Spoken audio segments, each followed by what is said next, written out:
ఎవరే పెద్ద బాగున్నా ఇక్కడ ఎందుకు కూర్చున్నావు మరి? పనికి వెళ్ళేసి వచ్చాను. పొద్దున వెళ్దామని నేను ఒక అన్నం పార్సల్ తెచ్చిన. అన్నం తింటావా?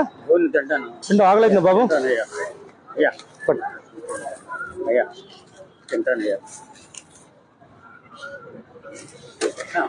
నేను పట్టుకుంటా.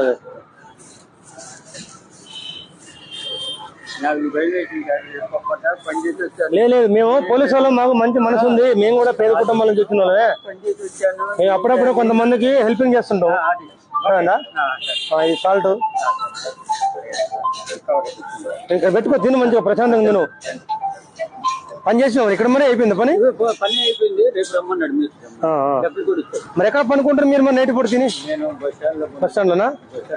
జాగ్రత్త మరి, కొంచెం ప్రశాంతం తిను. కన్ను కనపడదా? అయ్యో, మరి ఆపరేషన్ చేయించుకోండి మరి. అదంటే గజ్జన మోహన్ రావు గారు విజయవాడలో చూపిస్తా అన్నాడు. అట్లే ఒక మేస్త్రి రమ్మన్నాడు. వచ్చాడు. వచ్చిన తర్వాత ఏమన్నాడంటే భోజనం తీసుకొస్తాను, నువ్వు కూర్చో అని అన్నాడు. సరే, నేను తెచ్చిలే కానీ ఆయన తెచ్చి రేపు తెమ్మని చెప్పుకొని ప్రశాంతంగా తిని కూర్చో మంచిగా. తర్వాత బస్ స్టాండ్ లో పండుకో. Okay okay. లేదు, మీరందరూ బాగుండాలి, పేద ప్రజలు బాగుండాలి. ఓకేనా? Thank you. రైట్. జై హింద్. జై హింద్. రైట్.